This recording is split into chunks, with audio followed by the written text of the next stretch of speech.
Peter and the final meal, the moment that altered history. I have stood face to face with death. And it was not just one occurrence. Many assert that humanity's greatest fear is to die, but I discovered that the deepest dread is to live without knowing why we are alive. On that evening, while the world lay sleeping, I was present at the Last Supper, feeling the immense gravity of something that would fundamentally change the entire story of humankind. Do you believe that one man can look upon another and immediately know that his life will never be the same? That is precisely what happened when I first looked at Jesus. In that initial encounter, I was nothing more than a simple fisherman. My hands bore calluses from years of heaving heavy nets, my shoulders the imprint of the sun and the salt, and my heart, the burden of so many empty nights. I possessed no affluence, no leverage, nothing that the world deemed valuable. But all it took was one look, a single glance, and I knew my life would be irrevocably transformed.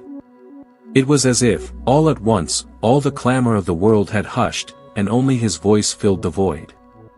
"Follow me," were the words he spoke.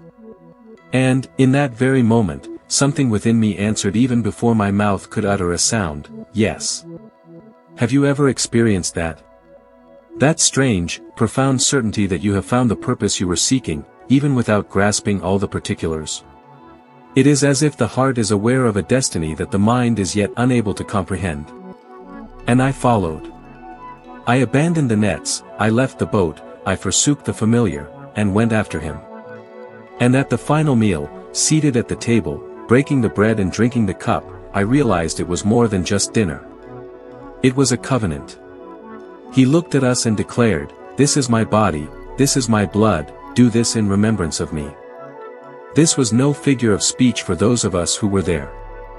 It was genuine self-giving. The bread in my hands was no longer merely bread. The wine in the cup was no longer merely wine.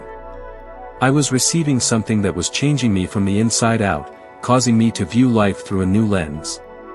How many of us, in this present day, are still in pursuit of meaning? How many chase after money, recognition, fleeting pleasures, attempting to fill a vacuum that seems boundless? I, too, made those attempts. But I came to see that none of that sustains the soul.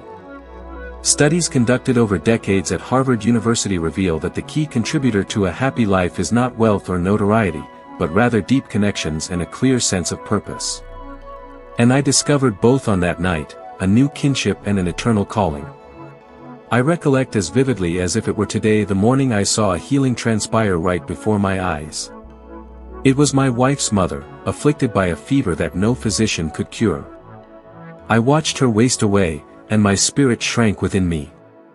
But Jesus entered, placed his hand upon her, and, in an instant, the heat left her body, her breathing stabilized, and life returned.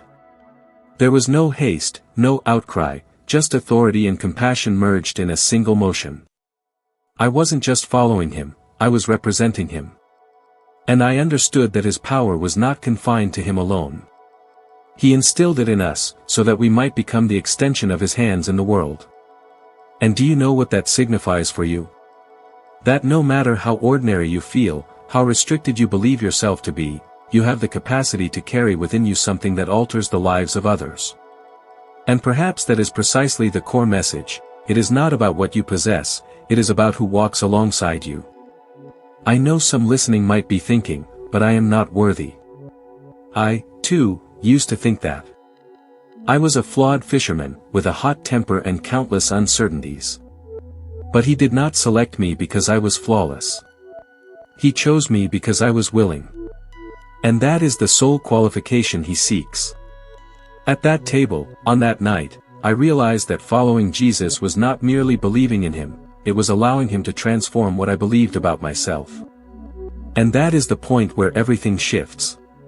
Because when you grasp that you do not have to shoulder life by yourself, loneliness loses its grip, insecurity fades, and fear is silenced.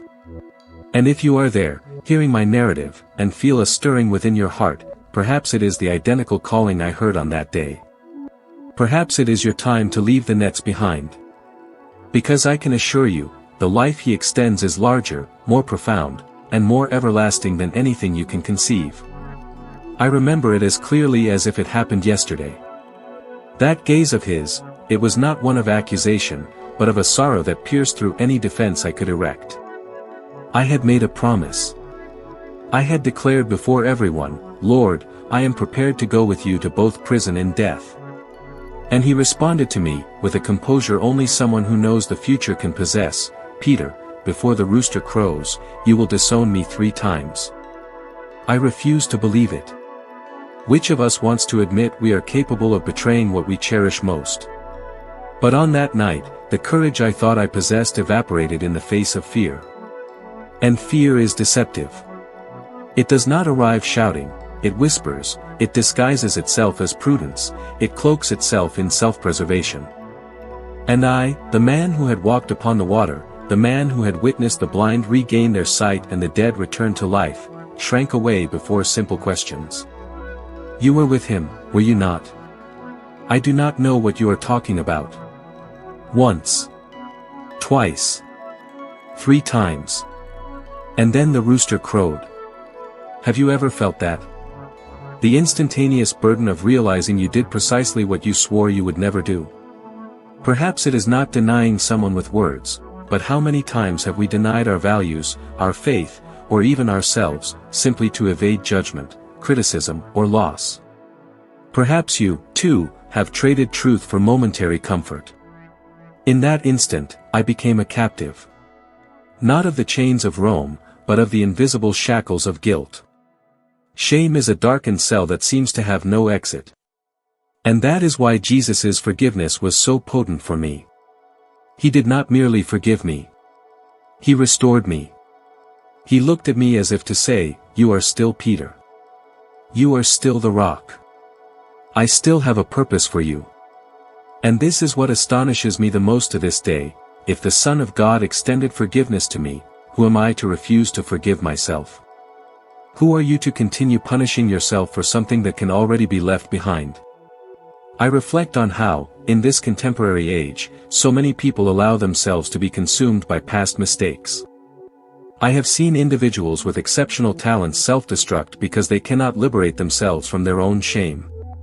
I recall the actor Robert Downey Jr., who nearly forfeited everything due to poor decisions, but chose to change and became an emblem of transformation. But I also think of figures like Bernie Madoff, who, even with all the money in the world, died alone, a prisoner of guilt and consequences. The distinction?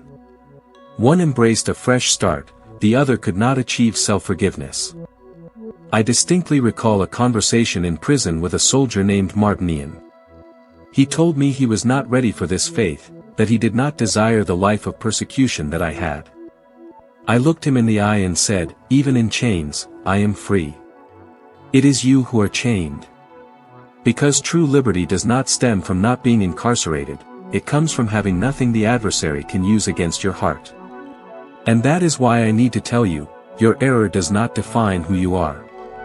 Your fall does not dictate your destiny.